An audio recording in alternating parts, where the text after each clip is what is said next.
and welcome back to Humanities. I am Purva and आज की video में we'll be covering our chapter number 8 for class 12th history which is peasants, zamindars and the state.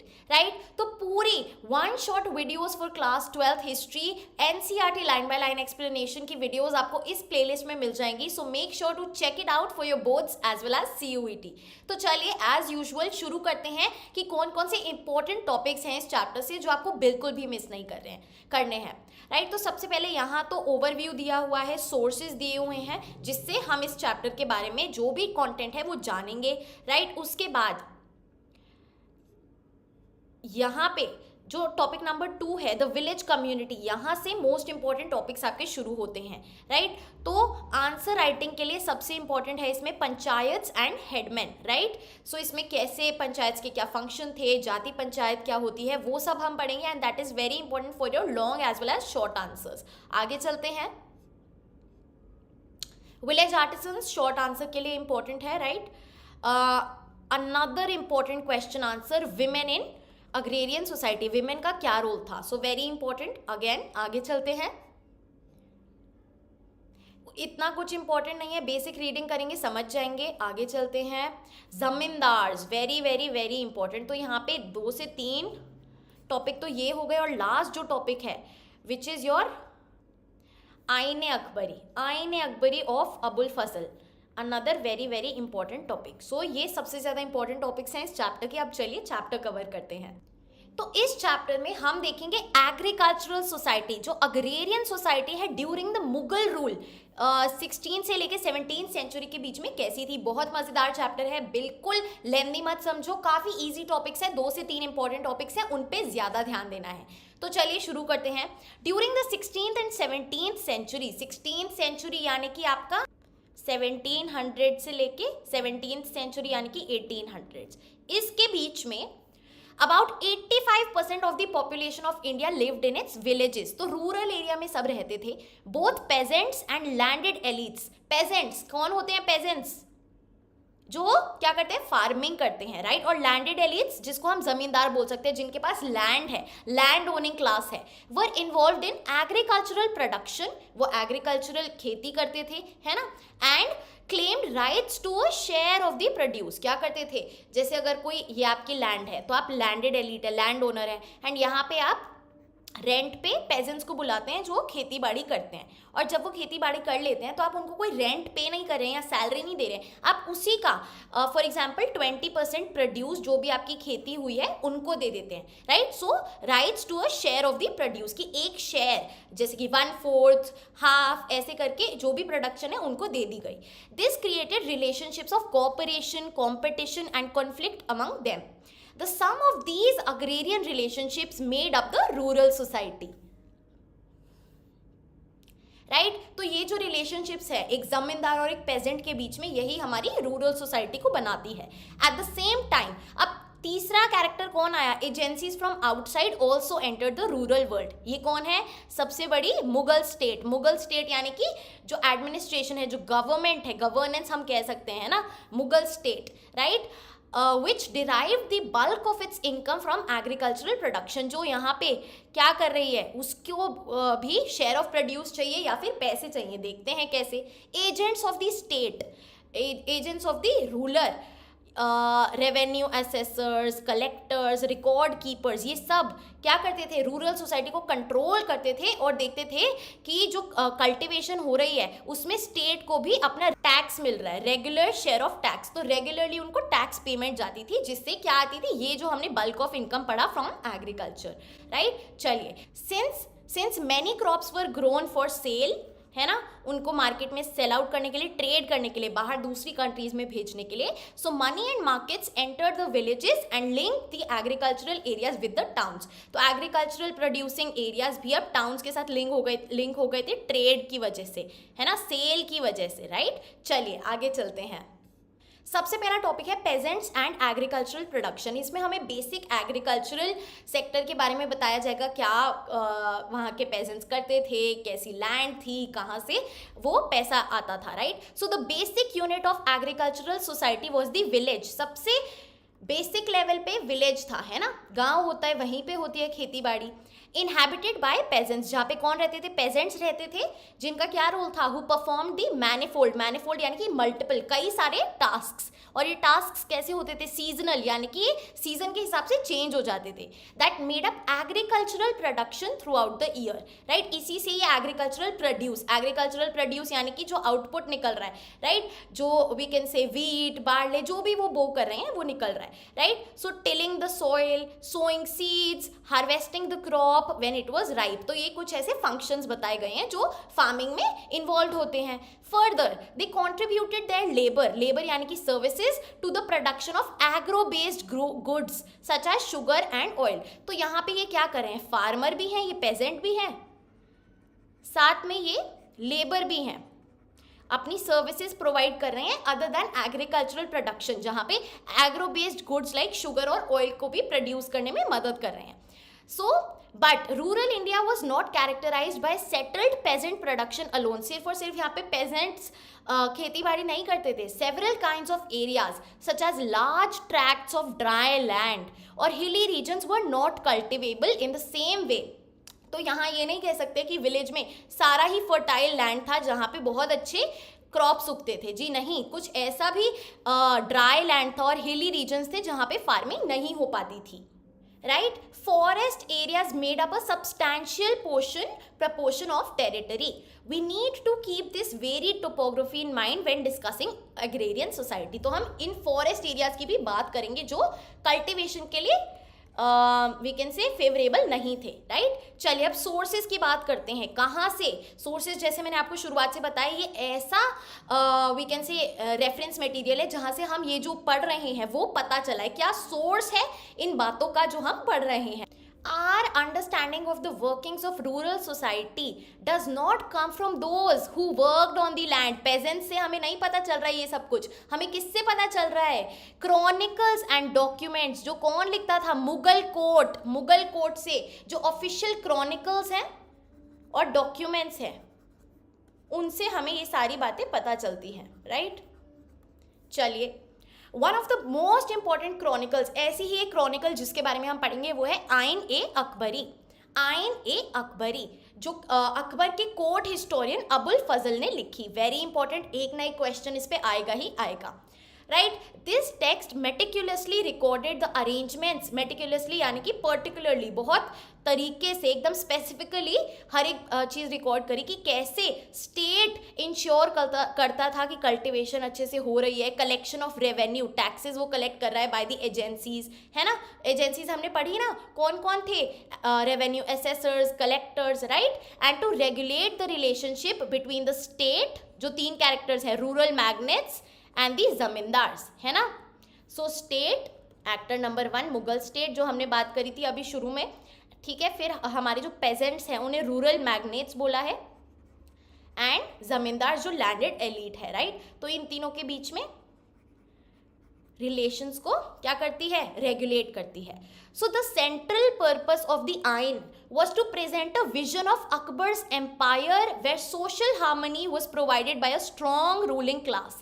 तो main purpose क्या था आइन का, ये दिखाना कि जो अकबर का एम्पायर है यहाँ पे सब मिलजुल के हंसी खुशी से रहते हैं, जो कौन प्रोवाइड कर रहा है, किसके चलते, जो स्ट्रॉन्ग रूलिंग क्लास है, जो रूलर है उसकी वजह से, राइट। सो अगर मुगल स्टेट के खिलाफ कोई भी विद्रोह, रिवोल्ट या असर्शन होती, right, in opposing the power of the Mughal state, तो ऑब्वियसली वो तो फेल होनी थी, right. In other words, whatever we learn from the Ain about peasants remain a view from the top. एकदम हम टॉप एपेक्स पोजीशन से देख रहे हैं, क्योंकि मुगल कोर्ट की राइटिंग है, यहाँ से उनको कैसा व्यू दिखता था तो वही हम पढ़ेंगे। हम ये नहीं पढ़ रहे हैं कि पेजेंट्स आपस में क्या सोचते थे और उन्होंने ये बातें लिखी हैं, राइट। चलिए अब आइन के अलावा क्या सोर्स है हमारे पास, हमारे पास ऐसे सोर्सेज हैं जो मुगल कैपिटल से दूर वाले रीजन से हमें मिले हैं। For example revenue records from Gujarat, Maharashtra, Rajasthan 17th और 18th सेंचुरी में जो लिखे गए थे, राइट। फर्दर और क्या है, extensive records of east India company, ठीक है। तो ईस्ट इंडिया कंपनी जो ब्रिटिशर्स आए, राइट, उनके भी कुछ रिकॉर्ड्स है जहाँ पे हमें agrarian relations in eastern India के बारे में पता चलता है। तो आप देख रहे हैं सोर्सेज कौन कौन से हैं, क्रॉनिकल्स एंड डॉक्यूमेंट्स हैं मुगल कोर्ट्स के। कौन से क्रॉनिकल्स हैं? नंबर 1 आईन अकबरी, राइट। नंबर 2 आपके पास क्या है, revenue records from regions far away from the Mughal capital, and number 3 extensive records from the East India Company. These are your sources of 16th to 17th centuries agrarian society. Clear है? चलिए so peasants and their lands, अब समझते हैं आखिरकार कैसे system चलता था। The term which Indo Persian sources of the Mughal period most frequently used to denote a peasant was, pageant को क्या बोलते थे? रैयत, RAIYAT, रैयत, पेजेंट को बोलते थे रैयत, ठीक है, और मुजरियन, ठीक है। In addition we also encounter the terms kisan और आसामी, किसान तो हम हिंदी में भी बोलते हैं, right. Sources of the 17th century refer to 2 kinds of peasants, 2 तरीके के रैयत थे, 2 तरीके के पेजेंट्स थे, किसान थे।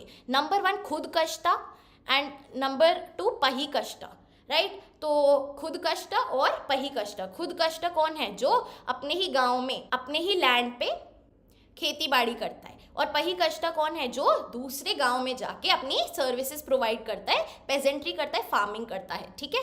क्लियर है? आगे चलते हैं, राइट। सो खुद कश्ता, the ryots were residents of the village in which they held their lands, and pahikashtas were non-resident cultivators who belonged to some other village but cultivated lands elsewhere on contractual basis, ठीक है। People became pahikashta either out of choice, है ना, मर्जी के लिए कि भैया उनको ज़्यादा अच्छा पैसा मिल रहा है दूर काम करके, राइट, या फिर मजबूरी में, कंपल्शन में, कि उनके पास पैसे कम हैं या फिर वहाँ पे फेमाइन है, पानी की कमी है, तो प्रोडक्शन अच्छा नहीं हो रहा है, राइट। चलिए, सो अगर हम यहाँ पे बात करें कि कितने ज़्यादा एफ्लुएंट, कितने ज़्यादा रिच कह सकते हैं हम पेजेंट्स को, तो नॉर्थ इंडिया में तो भैया जो पेजेंट्स थे उनके पास 2 बुलक्स, है ना, 2 बैलगाड़ी, 2 बैलों से ज़्यादा और 2 प्लो से ज़्यादा कुछ था नहीं, ठीक है। गुजरात की अगर हम बात करें 6 एकर्स ऑफ लैंड है अगर किसी के पास, तो वो अच्छा खासा रिच माना जाता था। बंगाल की बात करें तो 5 एकर्स ऑफ लैंड से ज़्यादा तो उन्हें मतलब एवरेज था, राइट, जो उनके पास लैंड था, और 10 acres would make one a rich Asami, a rich pageant, right. ज़्यादा से ज़्यादा अगर किसी के पास 10 एकड़ की ज़मीन है तो बहुत ज़्यादा रिच माना जाता था। Cultivation was based on the principle of individual ownership, right, community as a whole नहीं, individual ownership. Peasant lands were bought and sold in the same way as the lands of other property owners. Clear है? चलिए अब चलते हैं irrigation and technology पे। कैसी irrigation use करी जाती थी, राइट, कैसे सिस्टम्स थे, क्या टेक्नोलॉजी हाईफाई थी, देखते हैं। The abundance of land, abundance यानी कि बहुत ज़्यादा लैंड है, अवेलेबल लेबर, अब लेबर भी बहुत ज़्यादा अवेलेबल है ना, and mobility of pageants, mobility यानी कि एक जगह से दूसरी जगह मूव करना, वर 3 factors that accounted for the constant expansion of agriculture, right. तो लैंड भी ज़्यादा था, लेबर भी अच्छी खासी थी, और वो अच्छी खासी फ्लेक्सिबल पेजेंट्स थे, राइट। क्लियर है? आलसी नहीं थे बिल्कुल, तो इससे जो एग्रीकल्चरल प्रोडक्शन था वो एक्सपैंड हो रहा था, बढ़ ही रहा था, right. Since the primary purpose of agriculture is to feed people, है ना, basic staples such as rice, wheat और millets were the most commonly cultivated crops, क्योंकि पहले क्या करना है, हमें अपना पेट भरना है, right? Areas which received 40 inches or more of a rainfall in a year were generally rice producing zones, right, followed by wheat and millets corresponding to a descending scale of precipitation. जहाँ पे ज़्यादा बारिश होती है वहाँ पे rice उगाई जाती है, अप टू 40 इंचेस बारिश है, बहुत बारिश है तो वहाँ पे राइस, और फिर डिपेंडिंग ऑन दी मतलब जैसी कम होती जाएगी जगहों पे तो वीट्स और मिलेट्स, ठीक है। तो सबसे ज़्यादा बारिश किसके लिए चाहिए? राइस के लिए चाहिए, फिर वीट के लिए और फिर मिलेट्स के लिए। So monsoons remain the backbone of the Indian agriculture. Monsoon बहुत बड़ा एक फैक्टर है एक सक्सेसफुल एग्रीकल्चरल प्रोड्यूस होने में, right. But there were crops which required additional water, तो एडिशनल वाटर कहाँ से आएगा? Artificial systems of irrigation were built for this. Clear है? आगे चलते हैं।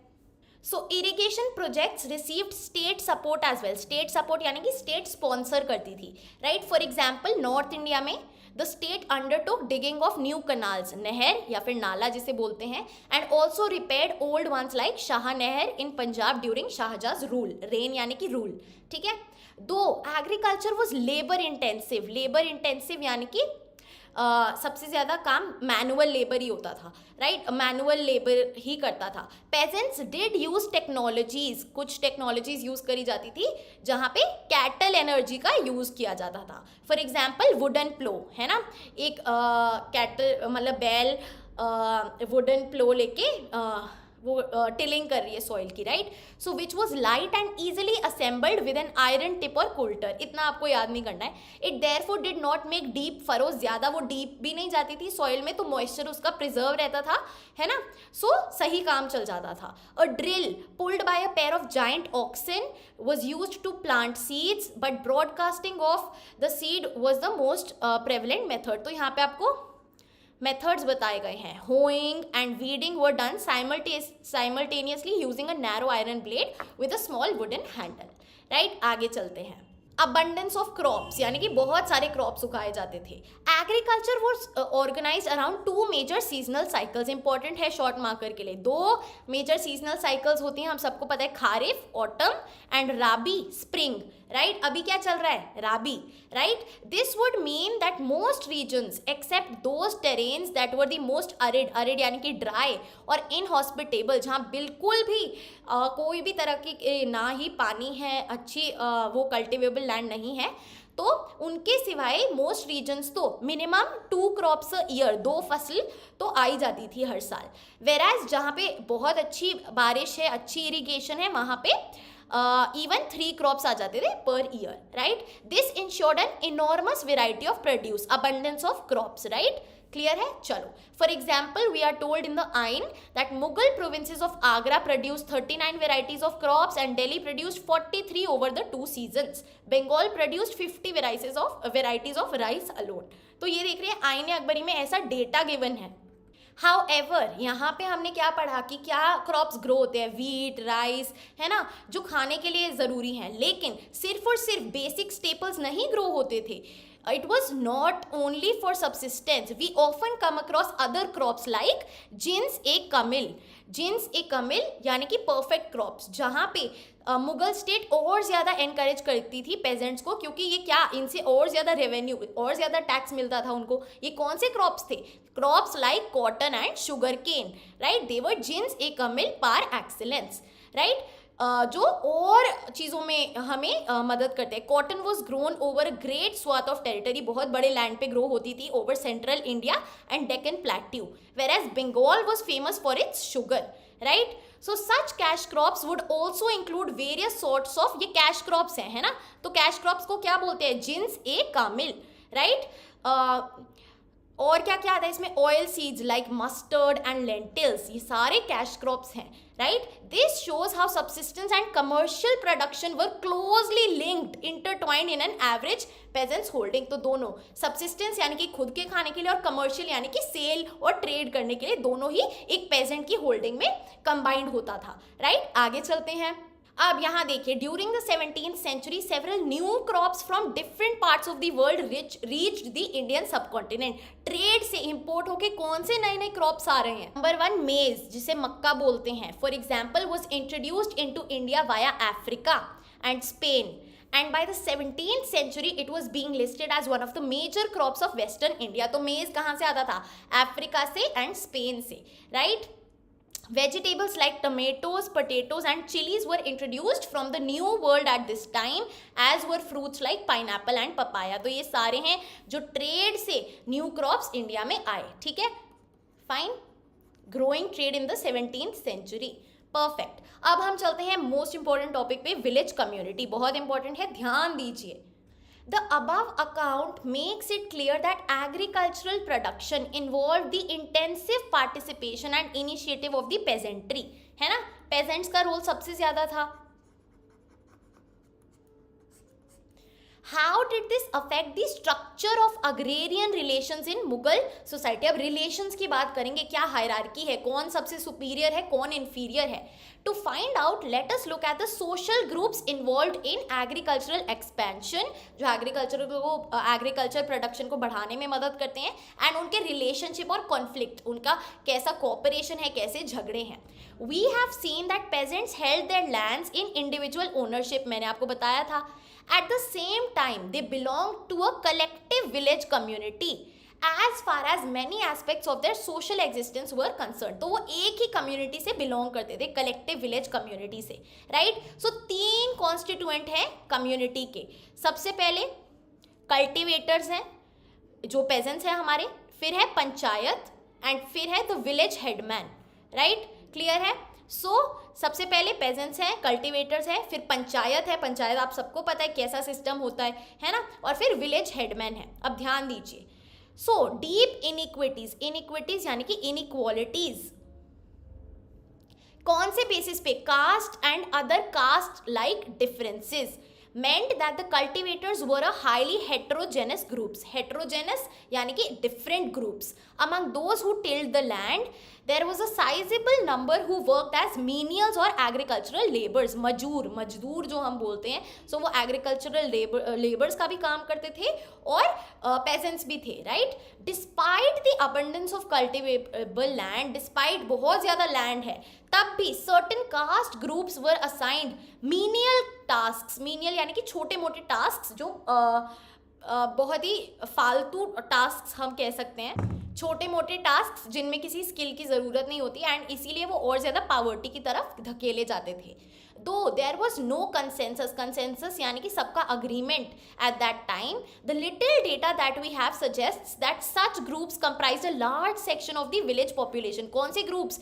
ऐसे ग्रुप्स जिनको साइडलाइन किया जा रहा है ना, उनके पास सबसे कम रिसोर्सेज थे और वो सबसे ज़्यादा नीचे वाली पोजीशन पे थे इन दिस कास्ट हायरार्की, जैसे कि हम दलित से कंपेयर कर सकते हैं in modern India, right. Fine, चलिए आगे चलते हैं.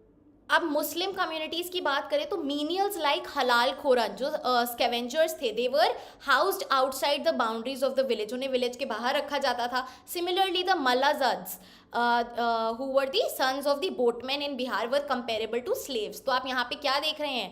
Caste discrimination, right. चलिए, there was a direct correlation between caste, poverty and social status at the lower strata of the society, right.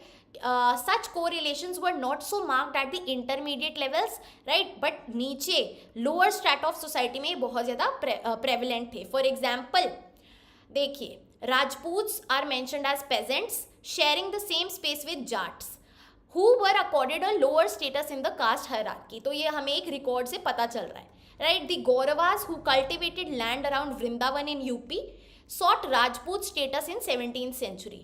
ठीक है, उन्होंने राजपूत स्टेटस ले लिया. फिर caste such as Ahirs, Gujjars, Malis rose in the hierarchy, वो भी ऊपर चले गए हायरार्की में, बिकॉज उनका क्या हुआ? प्रॉफिटेबल बिजनेस हो गया कैटल रियरिंग और हॉर्टिकल्चर में, राइट. सो कास्ट, पावर्टी और सोशल स्टेटस तीनों इंटरलिंक्ड हैं. In the eastern regions intermediate pastoral and fishing castes like the Sadgopes and Kaivartas acquired the status of peasants. तो कैसे जैसे उनका प्रॉफिटेबल बिजनेस हो रहा है, कैसे वो सोशल स्टेटस में हाई होते जा रहे हैं.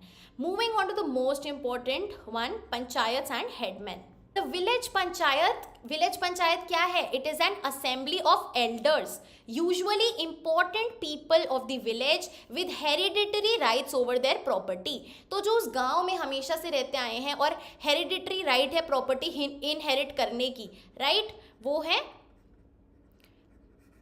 विलेज पंचायत के मेंबर्स और मोस्टली एल्डर पीपल हैं, राइट. चलिए, इन मिक्स्ड कास्ट विलेजेस जहाँ पे अलग अलग कास्ट के लोग रहते हैं, panchayat was usually a heterogeneous body. Heterogeneous यानी कि अलग अलग कास्ट के लोग रहते हैं पंचायत में भी, राइट. सो एन ओलिगार्की यानी कि एक स्मॉल ग्रुप जो पूरे विलेज को कंट्रोल करता है या फिर उसके पास अथॉरिटी है.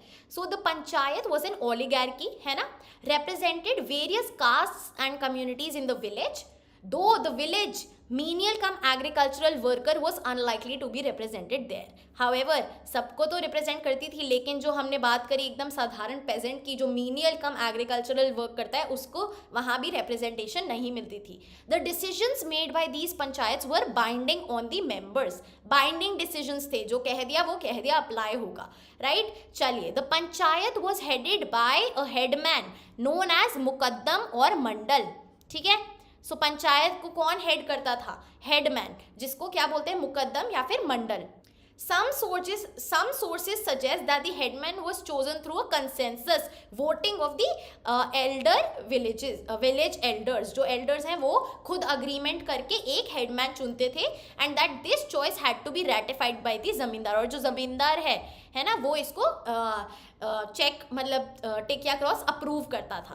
Right, so headman held office as long as they enjoyed the confidence of the village elders. Right, village elders जिन्होंने उन्हें चुना है, अगर वो उसको खुश रख रहा है, उन सबको अग्रीमेंट में रख रहा है कि ठीक है, ओके, तुम पावर में रहो, तब तक वो पावर में रहेगा, वरना उसको डिसमिस भी कर सकते हैं village elders of the panchayat. Right, the chief function of the headman was to supervise the preparation of village accounts assisted by accountant और patwari of the panchayat. Accountant कौन है? पटवारी.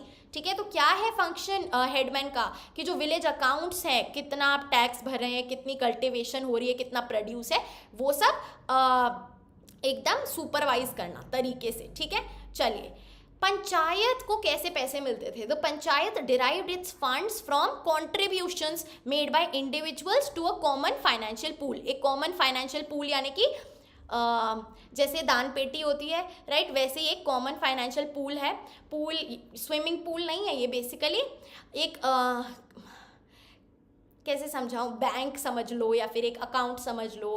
राइट, तो उसमें सारे इंडिविजुअल्स कुछ कुछ कंट्रीब्यूट करते हैं. Right, these funds were used for defraying the costs of अब क्या, किस लिए ये पैसे काम आते थे? जब रेवेन्यू ऑफिशियल्स आते थे तो उनका एंटरटेनमेंट करना भैया. ठीक है, expenses for community welfare activities. Community welfare activities, for example अगर कोई नेचुरल कलैमिटी आ गई तो उससे निकलना बाहर, है ना, तो इस सब में पैसा चाहिए. तो यहाँ पे काफ़ी बार शॉर्ट आंसर आ जाता है कि कहाँ पे ये फंड्स यूज़ होते थे. Right, so natural calamities like flood से बचने के लिए, है ना.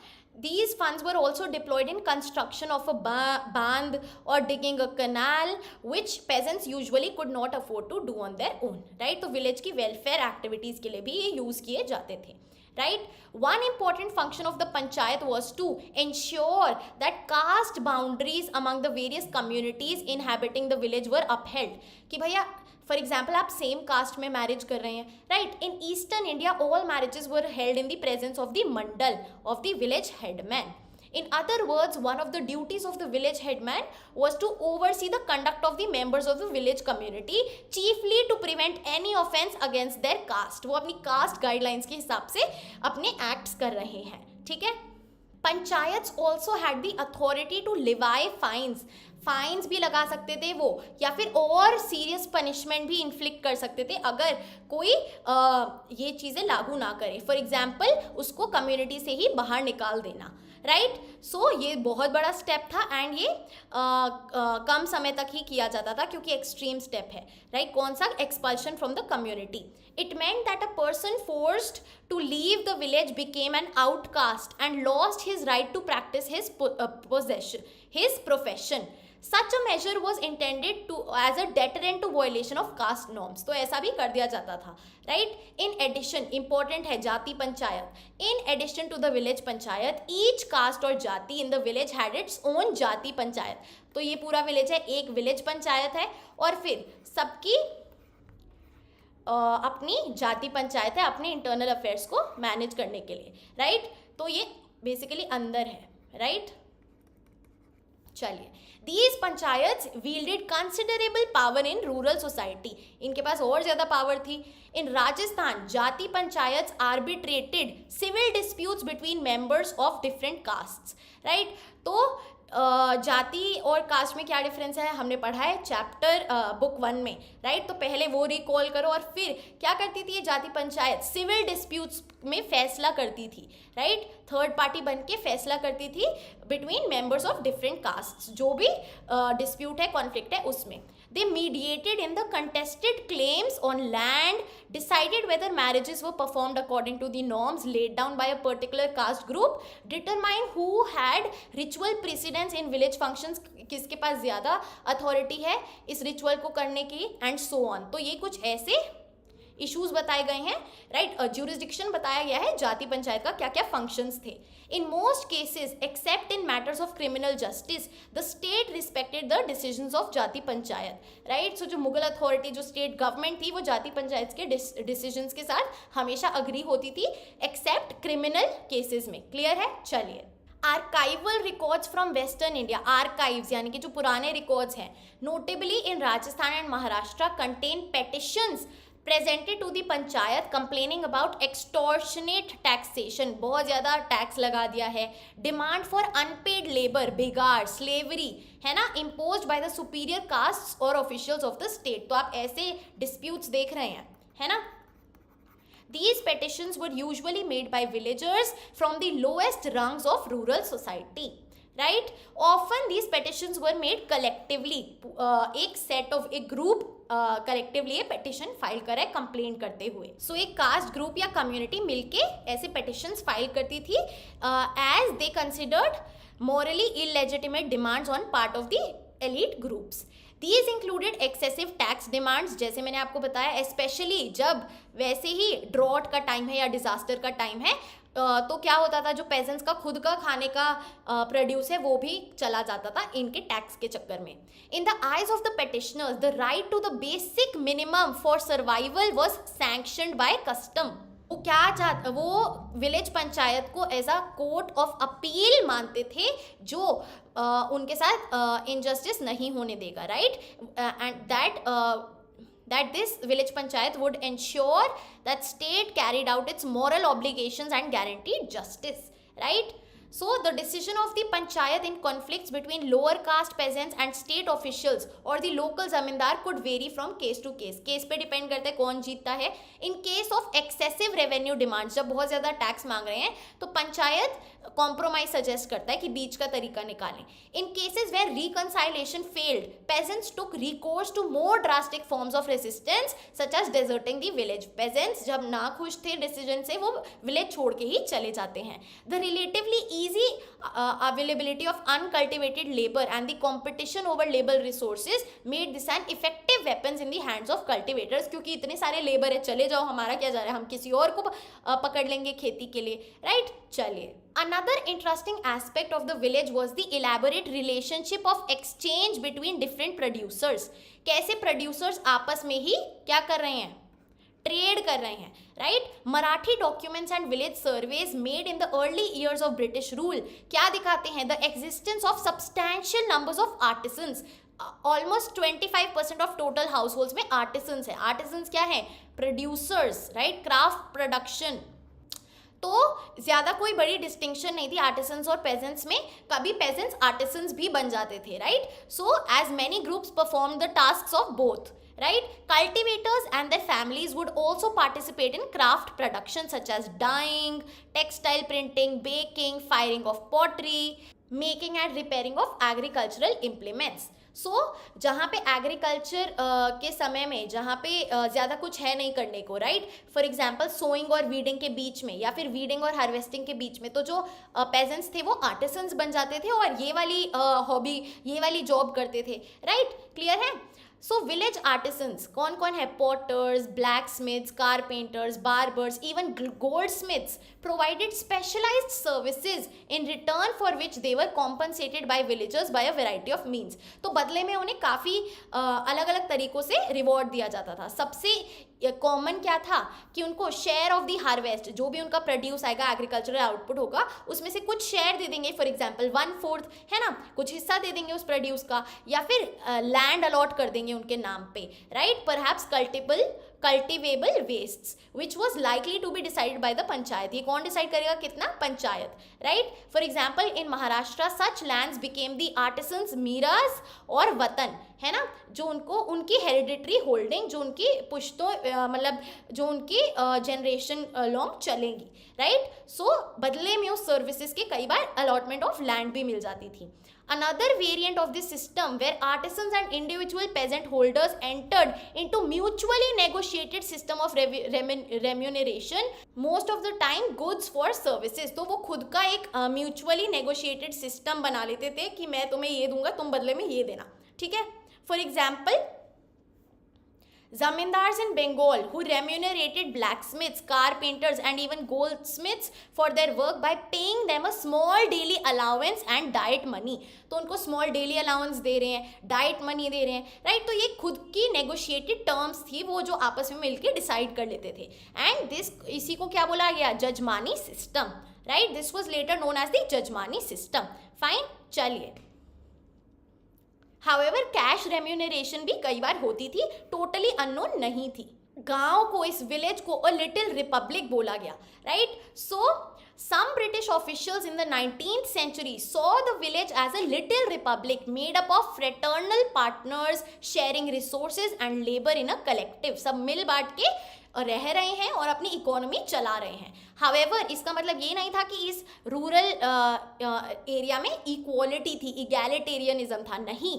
There was individual ownership of assets and deep inequalities based on caste and gender distinctions, जैसे हमने पढ़ा, right. A group of powerful individuals decided the affairs of the village. कौन है? जो पंचायत है, विलेज हेडमैन है. Exploited the weaker sections and had the authority to dispense justice. So बिल्कुल भी इक्वालिटी तो हम नहीं कह सकते, राइट. चलिए, मोस्ट इंपॉर्टेंटली एक कैश नेक्सस बन गया था बिटवीन, किसकी वजह से? ट्रेड की वजह से, between the villages and the towns. जैसे हमने बात करी, लिंक था विलेजेस और टाउन्स के बीच में, राइट. मुगल हार्टलैंड में भी revenue was assessed and collected in cash, right. तो कैश चलता था.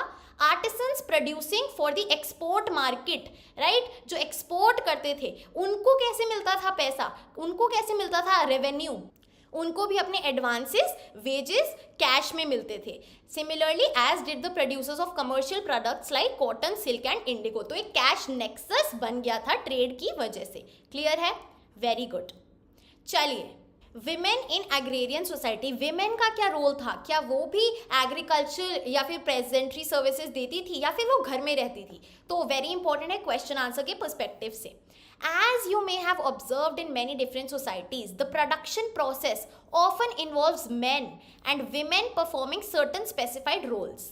In the contexts that we are exploring, women and men had to work shoulder to shoulder in the fields. तो सबसे पहला पॉइंट है, दोनों shoulder to shoulder एक ही जैसा काम करते थे फील्ड्स में, एग्रीकल्चर करते थे. Men tilled and plowed while women sowed, weeded, threshed and winnowed the harvest. तो दोनों के अपने अपने फंक्शन है एग्रीकल्चर में. With the growth of nucleated villages and expansion in individuated peasantry farming, जब villages भी धीरे धीरे अलग होने लगे, न्यूक्लियर फैमिलीज हो जाती है, वैसे न्यूक्लियर विलेजेस हो गए और इंडिविजुअल होने लगी ये फार्मिंग भी. तो obviously which characterized the medieval Indian agriculture, the basis of production was the labor and resources of the entire household. तो अब कौन कर रहा है प्रोडक्शन? लेबर जो घर में है, तो क्या है? मैन और विमेन दोनों, और रिसोर्सेज हैं जो घर में है, राइट. सो वही आपका काम करेंगे. जितना आपके पास पैसा है, जितने आपके पास एग्रीकल्चरल इंस्ट्रूमेंट्स हैं, लेबर सर्विसेज, तो एट द न्यूक्लियर लेवल आप काम करेंगे. इंडिविजुअल हो चुका है क्योंकि कम्युनिटी नहीं है. So naturally, a gendered segregation between the home for women and the world for men was not possible in this context. Nonetheless, biases यानी कि obviously थोड़ी सी भेदभाव तो थी ही related to women's biological functions. जैसे कि menstruating women periods के दौरान they were not allowed to touch the plow or the potter's wheel in West India or enter the groves where betel leaves pan were grown in Bengal. तो भैया जो plough है जिससे खेती बाड़ी करते हैं, राइट, जो एग्रीकल्चर इम्प्लीमेंट्स हैं, जो एग्रीकल्चर इंस्ट्रूमेंट्स हैं, पॉटर्स व्हील, उनको हाथ भी नहीं लगाने दिया जाता था, और पान जहाँ उगता है वहाँ पे एंट्री नहीं थी बंगाल में, राइट. तो ये बायस है ऑब्वियसली, राइट. इनइक्वालिटी है. Artisanal task such as spinning yarn, sifting, kneading clay for pottery, embroidery were among the many aspects of production dependent on female labor. तो ये कुछ ऐसे एस्पेक्ट्स हैं, कुछ ऐसी स्किल्स हैं जो मोस्टली फीमेल करती थी, तो very important, right. The more commercialise the product, जितना वो मार्केट में बिक रहा है उतनी ज़्यादा डिमांड विमेन की लेबर की होती थी टू प्रोड्यूस इट, क्योंकि सबको क्या चाहिए? रेवेन्यू चाहिए, In fact, peasant and artisan women worked not only in the fields but even went to the houses of their employers or to the markets if necessary. तो सिर्फ वो fields में काम नहीं कर रही हैं, जहाँ उनका employer है, right, वहाँ भी उनके घर जाके भी काम करती हैं, जैसे maids हो गई, right, या फिर markets में भी जाना पड़े अगर ज़रूरत है तो allowed था. Women were considered as an important resource in agrarian society. Also because one of the most important we can say point, because they were child bearers in a society dependent on labor. एक ऐसी society में जहाँ human labour की बहुत value है, क्योंकि आपको labour ही चाहिए एग्रीकल्चरल प्रोडक्शन के लिए, तो उनको बहुत अच्छा सोर्स माना जाता था, क्योंकि वो क्या करेंगी, चाइल्ड को बर्थ देंगी जो आगे जाके लेबर में कंट्रीब्यूट करेगा, right. But high mortality rates थे अमंग दीज विमेन, क्योंकि वो मैल न्यूट्रिशन थी, फ्रीक्वेंट प्रेगनेंसीज हो जाती थी ज़्यादा बच्चों के चक्कर में, death during child birth often meant a shortage of wives. तो जहाँ पे डिमांड ज़्यादा है तो उसकी शॉर्टेज भी हो जाएगी. This led to the emergence of social customs in peasant and artisan communities, जो अलग थे, और अगर आप कस्टम्स देखेंगे उससे काफ़ी अलग. क्यों, क्या थी, शॉर्टेजेस ऑफ वाइफ थी. तो अब दहेज कौन दे रहा है, मेन दे रहे हैं विमेन को, ब्राइड प्राइस जिसे हम बोलते हैं, विमेन नहीं पे कर रही हैं. For example, marriages in many rural communities required the payment of bride price rather than dowry to the bride's family. Remarriage was considered legitimate both among divorced and widowed women. Remarriage कर सकते हो क्योंकि labor चाहिए सबको, right? So the importance attached to women as a reproductive force also meant that the fear of losing control over them was. भैया अगर वो इतनी ज़रूरी है तो डर भी लगेगा ना उन्हें खोने का. So according to the established social norms, the household was headed by male. Patriarchy तो थी ही. Thus women were kept under strict control by the male members of the family and the community. They could inflict draconian punishments. Draconian यानी कि बहुत extreme punishments if they suspected infidelity. Infidelity यानी कि कोई cheat कर रहा है ना, you are not loyal to your partner on the part of women. Women करे तो बहुत बुरी पनिशमेंट मिलेगी, लेकिन मैन की तरफ से इनफिडेलिटी हो तो कोई पनिशमेंट नहीं है. So documents from western India, Rajasthan, Gujarat and Maharashtra show petitions sent by women to the village panchayat seeking redress and justice. Wives protested against the infidelity of their husbands or the neglect of the wife and children by the male head of the household, the grahasti. Household क्या है, गृहस्थी है. सो mail infidelity, mail जब disloyal है तो कोई punishment नहीं है, were not always punished. The state and superior caste groups did intervene. जब लग रहा है उन्हें कि फैमिली की प्रॉपर केयर नहीं हो रही है तो वो थोड़ा कुछ डिसीजन ले देते थे. In most cases when women petition to the panchayat, their names were excluded from the record. The petitioner was referred to as the mother, the daughter, the sister or the wife of the male head of the household. तो उनका नाम नहीं लिखा जाता था, उस mail head से ही उनको रेफर किया जाता था, right. Amongst the landed gentry, women had the right to inherit property. Landed gentry यानी कि जिनका अच्छा सोशल स्टेटस था, जिनके पास लैंड था, लैंड ओनिंग क्लास, राइट, उधर विमेन के पास थी राइट टू इनहेरिट प्रॉपर्टी. तो ये मिडीवल टाइम्स की बात है, इंपॉर्टेंट है ये बहुत. Instances from Punjab show that women including widows actively participated in the rural land market as sellers of property inherited by them. तो सेल भी करती थी अपनी property. Hindu and Muslim women inherited zamindaris which they were free to sell और mortgage, right. तो उसको नीलाम भी कर सकते हैं, बेच भी सकते हैं. Women zamindars were known in the 18th century Bengal. In fact, one of the biggest and most famous of the 18th century zamindari is that of Rajshahi had a woman at the helm, जो women के control में थी. Clear है. So यहाँ पे access to property medieval India में हमें दिख गया है 16-17 सेंचुरीज के बीच में. Moving on to forests and tribes. अब एग्रीकल्चरल लैंड के बजाय जो हमने बात करी, जो ऐसा लैंड है जो अनकल्टिवेबल है, जो ड्राई है, एरिड है, जहाँ पे बारिश नहीं होती, उस लैंड की बात करते हैं. So beyond settled villages there was more to rural India than sedentary agriculture. और क्या था, apart from the intensively cultivated provinces in the north and north western India, huge swaths of forests, huge patches of forests, dense forest, जंगल या फिर scrub land, खरबंदी existed. तो ऐसा भी area था जहाँ पे फॉरेस्ट्स थे, राइट, जहाँ पे बहुत ज़्यादा डेंस फॉरेस्ट है उसको जंगल बोलते हैं, और स्क्रब लैंड खरबंदी बोलते हैं. Existed all over the eastern India, central India and northern India, Jharkhand and in peninsular India down the western Ghats and Deccan plateaus.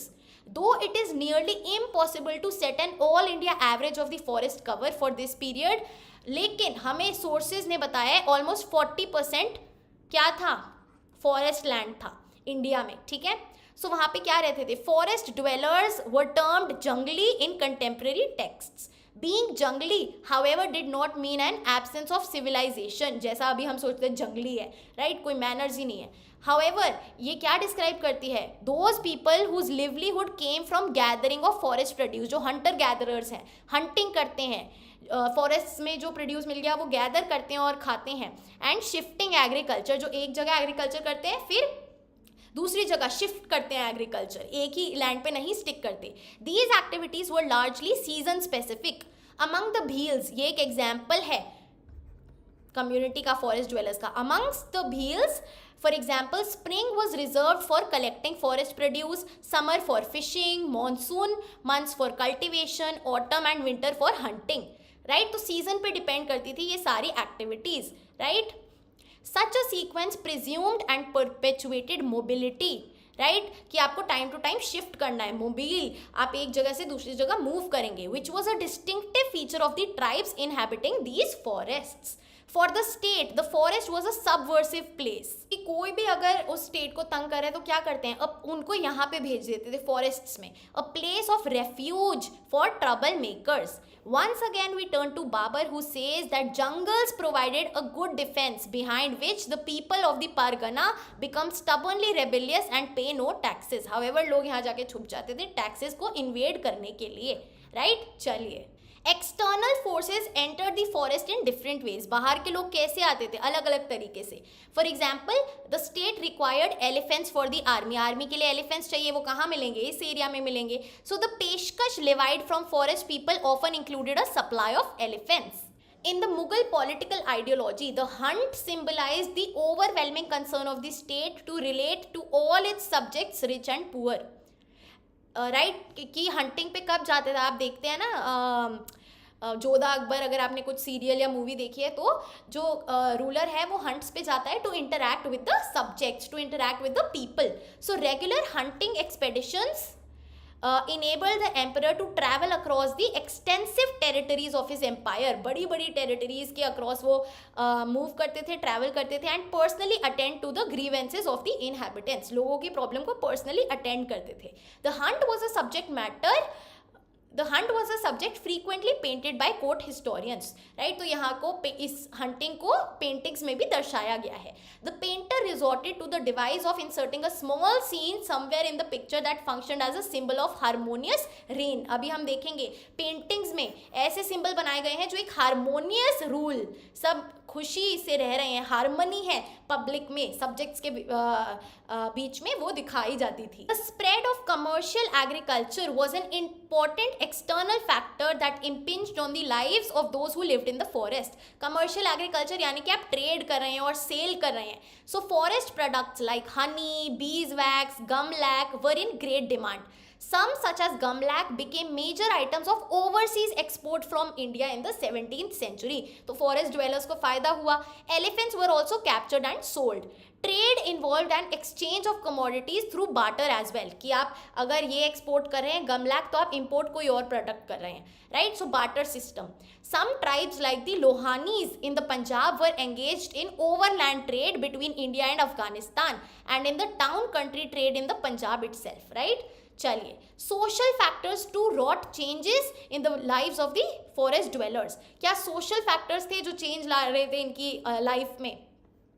Like the big man of the village community, tribes also had their chieftains. जैसे वहाँ village headman था, यहाँ पे Chieftain है. Many tribal chiefs had become zamindars, some even became kings of that area. For this, they required to build up an army. उनको army चाहिए protection के लिए. They recruited people from their lineage groups or demanded that their fraternity provide military service. जो उनकी lineage है, जो उनका community है, उससे वो army बनाने लगे, right? या फिर जो उनके भाई बंद हैं, वो military में आए. So tribes in the Sindh region had armies comprising 6,000 cavalry and 7,000 infantry. Cavalry जो घुड़सवार है और infantry जो foot soldiers हैं. In Assam, the Ahom kings had their pikes. People who were obliged to render military service in exchange for land, right. तो अगर कोई military service दे रहा है, अहोम किंग्स उनको बदले में लैंड देते थे, लैंड ग्रांट्स देते थे। The capture of wild elephants was declared a royal monopoly by dash, MCQ बन रहा है, बाय अहोम किंग्स। क्लियर है, आगे चलते हैं। तो the transition from a tribal to a monarchical system had started much earlier, the process seems to have become fully developed only by the 16th century। तो tribal community से monarchy, एक ruler के under कब्जा आ रहा है, right, monarch बन गया है, एक किंग बन गया है उस एरिया में। This can be seen from the ions observation, आइन अकबरी में क्या बताया, existence of tribal kingdoms in the north east. War was a common occurrence, वहाँ पे काफ़ी कॉमनली नॉर्मली वॉर होती थी, जैसे कि Koch kings fought and subjugated a number of neighbouring tribes in a long sequence of wars through 16th and 17th centuries। New cultural influences also began, cultural influences क्या है इन फॉरेस्ट जोन्स में। Some historians have indeed suggested the Sufi saints, peers, played a major role in the slow acceptance of Islam among agricultural communities emerging in newly colonized places। Chapter 6 में देखा है, right. आगे चलते हैं, बिल्कुल important paragraph नहीं है, tension मत लो, आगे चलते हैं। Very very very important, zamindars पे ध्यान दीजिए। Our story of agrarian relations in Mughal India will not be complete without referring to a class of people in the countryside, countryside यानी कि villages that lived off agriculture, जो agriculture के कारण ही survive कर रहे थे, लेकिन they did not participate directly in the process of agriculture production, क्योंकि वो सिर्फ क्या दे रहे हैं, अपना लैंड दे रहे हैं, वो खुद खेती बाड़ी नहीं कर रहे, वो खुद पेजेंट्री नहीं है, वो पेजेंट्स को हायर कर रहे हैं अपने लैंड पे। तो उनका सारा धंधा अपने लैंड के कारण चल रहा है एग्रीकल्चर के थ्रू, पर वो एक्टिव पार्टिसिपेट नहीं कर रहे। These were the zamindars who were landed proprietors, उनके पास लैंड थे खुद के, who also enjoyed certain social and economic power and privileges by virtue of their superior status in the rural society. Caste was one of the factors that accounted for the elevated status of zamindar. Another factor was that they performed services, khidmat for the state, right? तो क्यों थे वो इतने socially influential? पहली बात तो वो उनके पास लैंड है, राइट, वो लैंडेड प्रोप्रिएटर्स हैं, राइट, सो जमींदार्स हैं। दूसरी बात, उनकी कास्ट जो है, इससे और ज़्यादा उनको प्रिविलेज मिलती है, और वो स्टेट के लिए कुछ काम भी, खिदमत, सर्विसेज भी देते थे। The zamindars held extensive personal lands, जिनको क्या बोलते हैं, मिल्कियत, मीनिंग प्रॉपर्टी। मिल्कियत lands were cultivated for the private use of zamindars, often with the help of hired और सर्वाइल लेबर, जो मैंने आपको बताया। The zamindars could sell, bequeath और mortgage these lands at will, अपनी मर्जी से क्या कर सकते थे, या तो बेच सकते थे, नीलामी कर सकते थे उस लैंड की, या फिर अपनी विल में किसी को ट्रांसफर कर सकते थे, राइट। चलिए, zamindars also derive their power from the fact that they could often collect revenue on behalf of the state. ये जो सर्विसेज है, खिदमत, क्या है कि वो रेवेन्यू कलेक्शन में मदद कर रहे हैं स्टेट की, ठीक है, वो स्टेट के नाम पे on behalf of the state revenue यानी कि टैक्स कलेक्ट कर रहे हैं। A service for which they were compensated financially, जिसके बदले में उन्हें फाइनेंशियल कॉम्पनसेशन मिल रही है, right. Control over military resources was another source of power. तो यहाँ पे आप देखिए, सबसे पहला कास्ट, फिर सर्विसेज, जिसमें क्या आ गया, revenue collection by the state, फिर नंबर 3 मिल्कियत, उनकी खुद की पर्सनल लैंड्स है। नंबर 4 उनके पास क्या है, कंट्रोल ओवर मिलिट्री रिसोर्सेज, जिससे उन्हें और ज्यादा पावर मिलती है। मोस्ट जमींदार्स हैड फोर्ट्रेसेस, किलाचास, as well as armed contingent comprising units of cavalry, artillery and infantry। तो भैया फोर्ट्रेसेस भी हैं और आर्मी भी है, right. Thus, if we visualize social relations in the Mughal countryside as a pyramid, तो सबसे ऊपर कौन है, जमींदार्स हैं, टॉप पे, एपेक्स पे, राइट। क्लियर है, zamindars clearly constituted it's very narrow apex। Abul Fazl's account indicates that an upper caste, Brahmana Rajput combined had already established firm control over rural society। Upper caste तो थी ही थी। It also reflects a fairly large representation from the so-called intermediate castes as well as the liberal sprinkling of Muslim zamindāris। Contemporary documents क्या बताते हैं, conquest may have been the source of origin of some zamindāris, right? Conquest यानी कि war।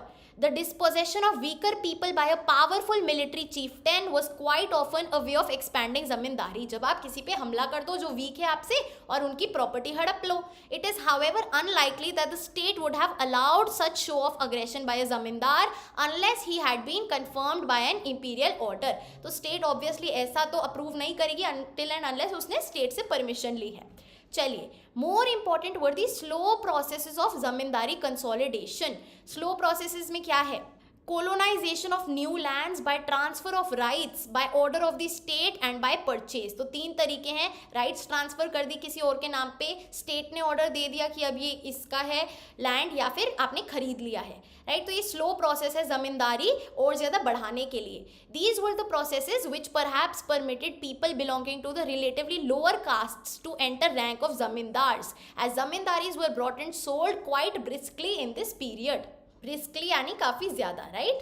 A combination of factors also allowed the consolidation of clan और lineage based zamindaris, जैसे कि Rajputs and Jats adopted these strategies to consolidate their control over vast swaths of territory in North India, right. एक community, एक clan, एक lineage based group जमींदारी मतलब land को own कर रहा है। ऐसे ही पेजेंट पेस्टोरलिस्ट्स जैसे कि सदगोप्स carved out powerful zamindaris in areas of central and southwestern Bengal. Zamindars spearheaded the colonization of agricultural land and helped in settling cultivators by providing them with means of cultivation including cash loans. तो यानी कि zamindars leaded the colonisation of agricultural land, वो cultivators को means of cultivation, उनको opportunity देते थे अपने land पे वर्क करने की, और कैश लोन्स भी प्रोवाइड करते थे। The buying and selling of zamindaris accelerated the process of monetisation in the countryside. So और क्या हुआ, zamindar sold the produce from their मिल्कियत लैंड्स, है ना, वो एग्रीकल्चरल प्रोड्यूस सेल करते थे। There is evidence to show that zamindars often established markets to which peasants also came to sell their produce, right. तो उसमें से कुछ पेजेंट्स का होता था, for example half the produce या फिर 1/4 ऑफ प्रोड्यूस जो लैंड पे हुआ है, और बाकी 3/4 किसका है, जमींदार्स का है, जो वो मार्केट में सेल करते थे। Although there can be a little doubt that zamindars were an exploitative class, their relationship with the peasantry had an element of reciprocity, paternalism and patronage. तो हमारे पास ज़्यादा एविडेंस नहीं है कि जमींदार एक्सप्लॉइट करते थे पेजेंट्स को, लेकिन ऐसा दिखता है कि उनकी जो रिलेशनशिप थी अच्छी थी, दोनों रेसिप्रोकेट करते थे, एक कोई काम कर रहा है तो वो दूसरा शेयर दे रहा है ना। और पैटर्नलिज्म, फादर लाइक फीलिंग थी, और पेट्रोनेज यानी कि उनको काफ़ी ज़्यादा स्पॉन्सर भी करते थे, कैश लोन्स प्रोवाइड करते थे zamindars. Two aspects reinforce this view, ये कैसे सपोर्ट होता है? सबसे पहली बात, bhakti saints who condemned caste based and other forms of oppression did not portray the zamindars as exploiters or oppressors of the peasantry, right। तो सबसे पहला प्रूफ ये है कि भक्ति सेंट्स ने उनका नाम नहीं लिया, उन्होंने हमेशा revenue official of the state का नाम लिया। And second, in a larger number of agrarian uprisings which erupted in North India, zamindars often received the support of the peasantry in their struggle against the state। तो वो हमेशा साथ में ही थे, peasantry plus जमींदार एक ही यूनिट एक दूसरे को सपोर्ट करते थे। परफेक्ट। अब चलते हैं लैंड रेवेन्यू सिस्टम पे, ध्यान से समझेंगे, इजी है। Revenue from land was the economic mainstay of the Mughal empire, सबसे बड़ा सोर्स, सबसे बड़ी इनकम तो यही थी। It was therefore vital for the state to create an administrative apparatus to ensure control over agricultural production. कुछ वो ऐसी एडमिनिस्ट्रेशन बनाए कि भैया पता है किसका क्या फंक्शन है और कैसे ये रेवेन्यू कलेक्ट होगा, right. To fix and collect revenues from across the length and breadth of the expanding empire. तो इस अपैरेटस में क्या था, ऑफिस यानी कि daftar of the diwan, who was responsible for supervising the physical यानी कि फाइनेंशियल सिस्टम ऑफ एम्पायर। सबसे पहले दीवान है, ऑफिस ऑफ दीवान जो रिस्पॉन्सिबल है, ठीक है। Thus, revenue officials and record keepers penetrated the agricultural domain and became a decisive agent in shaping agrarian relations. इसके बाद क्या है, रेवेन्यू ऑफिशियल्स हैं जो कलेक्ट कर रहे हैं, रिकॉर्ड कीपर्स हैं जो पूरा खाता रखते हैं किसको कितना देना है, right. The Mughal state tried to first, सबसे पहले इंफॉर्मेशन ली उस लैंड के बारे में कि कितना एग्रीकल्चरल लैंड का एक्सटेंट है एम्पायर में, है ना, और कौन सी लैंड पे कौन सी प्रोडक्शन होती है, और फिर टैक्स बर्डन डिसाइड किया, राइट। तो 2 स्टेजेस थी लैंड रेवेन्यू अरेंजमेंट्स की, सबसे पहले असेस करना और फिर एक्चुअल कलेक्ट करना। तो जमा था अमाउंट असेस्ड की कितना बनता है जमा, राइट, और फिर हासिल की कितना कलेक्ट हुआ एक्चुअल में, right. In his list of duties of the अमिल गुजर और रेवेन्यू कलेक्टर। तो अमिल गुजर है ना, जिसको हम रेवेन्यू कलेक्टर बोलते हैं। Akbar decreed that while he should strive to make cultivators pay in cash, the option of payment in kind was also kept open. अगर आपके पास कैश नहीं है, आप प्रोड्यूस हमें दे दो जो एग्रीकल्चरल प्रोड्यूस है, right. So while fixing revenue the attempt of the state was to maximise its claim, कि उसको सबसे ज्यादा मिले, है ना. बट एक्चुअल में ये रेवेन्यू कलेक्ट करना डिपेंडिंग ऑन द कंडीशंस, बारिश हुई या नहीं हुई है, मुश्किल था, राइट. उतना ज़्यादा रेवेन्यू कलेक्ट करना. So both cultivated and cultivable lands were measured in each province. Measure किया गया, असेस किया गया, है ना. आइन ने बताया है that aggregates of such lands during Akbar's rule, आइन में ये लिखे गए हैं. Efforts to measure lands continued under subsequent emperors, चलते गए ये, राइट. फॉर एग्जाम्पल 1665 में औरंगजेब ने रेवेन्यू ऑफिशियल्स को बोला एनुअल रिकॉर्ड्स बनाए on the number of cultivators in each village, right. Fine, चलिए. द फ्लो ऑफ सिल्वर, अब देखते हैं, ध्यान से देखिए. दिस इज अ सिल्वर रुपया इशूड बाय अकबर, राइट. चलो. The Mughal Empire was among the large territorial empires in Asia that had managed to consolidate power and resources during 16th and 17th century. So these empires were the Ming, Safavid and Ottoman, right? China, Iran और Turkey में. The political stability achieved by all these empires helped create vibrant networks of overland trade from China to the Mediterranean Sea. तो भैया overland trade होने लगा, है ना. Voyages यानी कि journeys of discovery and the opening up of new world resulted in a massive expansion of Asia's, particularly India's trade with Europe. तो trade relations Europe के साथ भी अच्छे हो गए. This resulted in a greater geographical diversity of India's overseas trade as well as expansion in the commodity composition of this trade. So expanding trade से क्या होगा, huge amounts of silver bullions आए एशिया में to पे for goods procured from India. Return में हम commodity दे रहे हैं, रिटर्न में ये सिल्वर रुपया आ रहा है, सिल्वर बुलियन आए इंडिया में.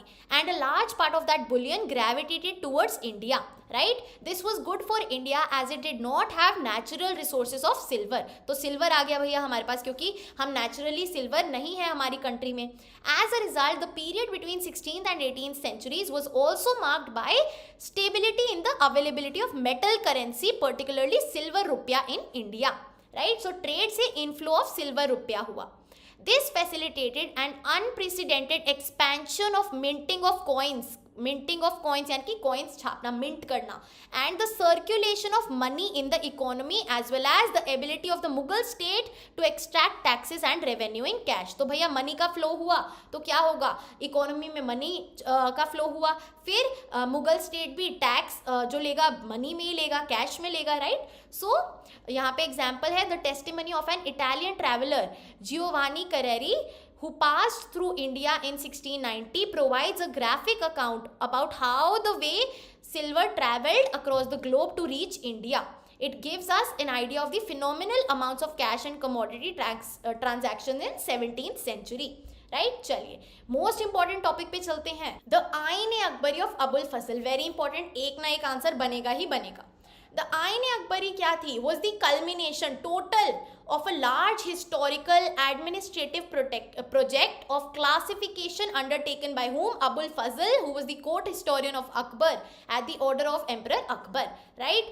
क्या consolidate किया, culminate यानी कि मिलके सारा कुछ साथ में एक बुक में लिखा, right. It was completed in 1598, the 42nd regnal year of the emperor after having gone through 5 revisions. 45th year जब से अकबर रूल कर रहे थे, राइट, तब जाके ये रेडी हुई. The Ain was a part of a larger project of history writing commissioned by Akbar.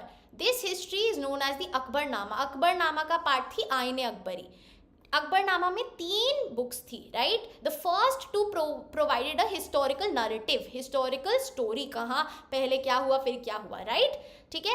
And the Ain Akbari, the third book, was organised as a compendium of imperial regulations and gazetteer of the empire.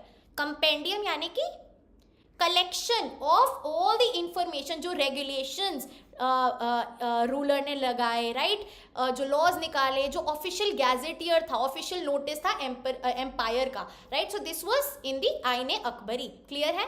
The Ain gives detailed accounts of the organisation of the court, court कैसे function करता था, administration कैसी थी, army कैसी थी, sources of revenue क्या क्या थे, फिजिकल लेआउट कैसा था प्रोविंसेस का, हर एक detail, literary, cultural and religious traditions of people, सब कुछ आईने अकबरी में बताया गया है, जो अकबरनामा की तीसरी बुक थी, right. So along with a description of various departments of Akbar's government and elaborate descriptions of various provinces, सूबाज, हर चीज बताई गई थी।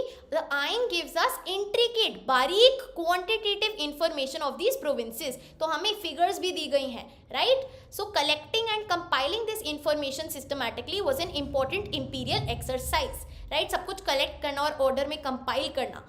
It informed the emperor about the varied and diverse customs and practices prevailing across his extensive territories. इस सारी information से अकबर को खुद अपने टेरिटोरियल एक्सपेंस, लोगों के बारे में पता चलता था जो इतनी बड़ा एम्पायर में है। The Ain is therefore a mine of information for us about the Mughal Empire during Akbar's rule. क्यों? ये सारा बताएंगे हम क्या क्या इंक्लूडेड था आइन में, जो अभी हमने लास्ट पैराग्राफ में पढ़ा। It is important, however, to keep in mind that this is a view of the regions from the center, a view of society from its apex. हम स्टेट की नज़र से देख रहे हैं, सब्जेक्ट्स की नज़र से नहीं देख रहे। जैसे मैंने बताया ऊपर का व्यू है ये, ठीक है। चलिए, द आइन is made up of 5 books. अब भैया जो अकबरनामा है वो 3 बुक्स की बनी है, तीसरी बुक आइन है। अब आइन में 5 बुक्स हैं जिसको दफ्तर्स बोलते हैं, of which first 3 books describe the administration, administration के बारे में है, ऑफिसर्स का क्या काम है, कैसे वो कंपोज हो, कैसे उनका कॉम्पोजिशन है, क्या उनके फंक्शंस हैं। द फर्स्ट बुक मंजिल आबादी concerns the imperial house hold and it's maintenance. Imperial house hold क्या है? About the house hold, about the Mughal house hold, जो वहाँ के रॉयल पीपल कैसे रहते हैं और कितना उनका खर्चा है, right. Second book is about the सिपा आबादी, covers the military and civil administration and the establishment of servants, right. This book includes notices and short biographical sketches of imperial officials, mansabdars, learned men, poets and artists. तो यहाँ पे उनके बारे में कुछ कुछ इंफॉर्मेशन है, राइट, स्केचेस हैं और उनके बारे में बायोग्राफी, मतलब उनका पूरा बैकग्राउंड लिखा हुआ है, राइट। थर्ड बुक मुल्क आबादी, तो देखिए फर्स्ट बुक इज मंजिल आबादी, सेकंड बुक इज सिपा आबादी एंड थर्ड बुक इज मुल्क आबादी, जिसमें क्या है? Physical side of the empire, financial side of the empire. It provides rich quantitative information on the revenue rates, right, कि क्या टैक्स रेट्स थे, followed by the account of the 12 provinces. So मुल्क के बारे में, पूरे एम्पायर के बारे में है। This section has detailed statistical information which includes geographic, topographic यानी कि and economic profile of all the provinces, subas and their administrative and fiscal divisions, right. sarkars, parganas, महल्स, total measured area and assessed revenue जमा, right. तो सारा इसमें आपका statistical data आ जाता है third book में about the provinces. After setting out details at the suba level, province के level पे, the ain goes on to give a detailed picture of the sarkars below the suba.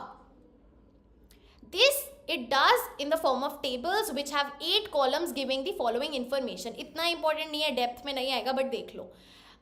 परगनात, महल, किला, अर्जी and ज़मीन पैमुदा, measured area कितना है, नकदी, revenue assessed in cash, नकद हम बोलते हैं ना, सुयूरघल, grants of revenue in charity. So फिर ज़मींदार्स, और 7th और 8th कॉलम में details of the castes of these zamindars, their troops including horsemen, foot soldiers, elephants, सारी इंफॉर्मेशन है। द मुल्क आबादी gives a fascinating, detailed and high complex view of agrarian society in northern India. The 4th and 5th books में क्या है? Religious, literary और cultural traditions of the people of India है, and also collection of Akbar's auspicious sayings. तो लोगों के बारे में है, रिलीजियस, लिटरेरी और कल्चरल ट्रेडिशंस और कस्टम्स, और अकबर की ऑस्पिशियस सेइंग्स, अकबर की बातें। Although the Ain was officially sponsored to record detailed information to facilitate Emperor Akbar govern his empire, it was much more than a reproduction of official papers. The manuscript was revised 5 times by the author. It suggested a high degree of caution on the part of Abul Fazl and a search of authenticity. इतनी बार revision हुआ है तो कोई भी mistake होने की chances तो नहीं है. Oral testimonies were cross-checked and verified before being incorporated as facts in the chronicles. तो एकदम सब कुछ सही सही लिखा हुआ है. In the quantitative sections, all numerical data were reproduced in words ताकि errors ना हो. Right? Historians have carefully studied the Ain, point out that it is not without its problems. लेकिन historians ने कमी निकाल दी है, problems निकाल दी है, despite of 5 revisions. So limitations of Ains क्या है? Very important. Answer बनता है क्या limitations है, क्या problems है. Numerous errors in totaling have been detected. Number 1 totaling में है, ठीक है. These are ascribed to simple slips of arithmetic or transcription by Abul Fazl's assistant. तो totaling में है सबसे पहला problem. These are generally minor, बहुत छोटी मोटी गलतियाँ है ना, और जो overall calculation है quantity को ज़्यादा कुछ change नहीं करती है, आसपास ही है. दूसरी लिमिटेशन क्या है? Skewed nature of the quantitative data. Skewed nature का क्या मतलब है?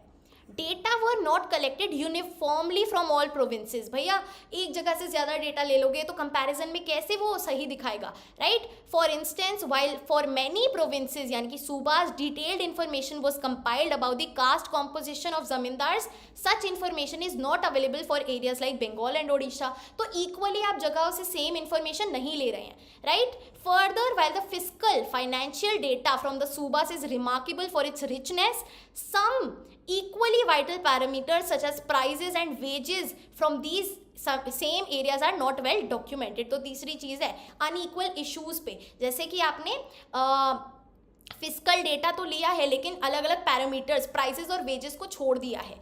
The detailed list of prices and wages that the Ain does provide is mainly derived from data pertaining to areas in or around the imperial capital of Agra. बाकी areas के नहीं है and is therefore of limited relevance for the rest of the country. So these are the 3 limitations of Ain. Very important pointers बना लीजिए. Blue text को पढ़ते हैं. These limitations notwithstanding, the Ain remains an extraordinary document of its time. By providing fascinating glimpses into structure and organization of Mughal Empire and by giving us quantitative information about its products and people, Abul Fazl achieved a major breakthrough in tradition of medieval chroniclers who wrote mostly about remarkable political events, wars, conquests, political machinations, political machinations and dynastic turmoil. तो political event से हटके एक ऐसा chronicler है अबुल फजल जिसने कुछ हटके लिखा which has stayed with us, right. Information about the country, the people, the products was mentioned only incidentally and as embellishments to the essentially political thrust of the narrative. तो और डॉक्यूमेंट्स में political events ही लिखे जाते थे जीत के और ये सब गलती से लिखा जाता था, लेकिन आइन में स्पेसिफिकली अबुल फजल ने इस पे फोकस किया. द आइन completely departed from this tradition as it recorded information about the empire and the people of India and thus constitutes a benchmark for studying India at the turn of the 17th century. बहुत अच्छा document है जो हमें पूरा overview देता है about the Indian society back. The value of the Ain's quantitative evidence is uncontested where the study of agrarian agricultural relations is concerned. वहाँ पे कोई भी हम fault नहीं निकाल सकते हैं. But it is the information it contains on people, professions and trades and on imperial establishment and the grandees of the empire that enables historians to reconstruct the social fabric of India. So हमें society के बारे में इन aspects से पता चलता है जो कि आइन में given है, right? So we are finally done with our chapter number 8. Easy chapter था, आपको बस जो मैंने इंपॉर्टेंट टॉपिक्स बताए हैं उसके नोट्स बना लेने हैं पॉइंटर वाइज कि अगर आंसर आया कि अगर क्वेश्चन आया तो आपको कैसा आंसर फ्रेम करके आना है. So yes, we are done with our chapter number 8, Peasants, Zamindar and the State, and I request you to like the session and to subscribe to the channel क्योंकि बहुत effort लगता है इतनी लंबी videos बनाने में. I would really appreciate कि अगर आप चैनल को शेयर भी कर दें for all your juniors or for all those who are in class 12th. Guys, that is it for our today's video. I hope you liked it and if you did, please like, share and subscribe to the channel. You are at Humanities. Happy learning. I'll see you in the next video.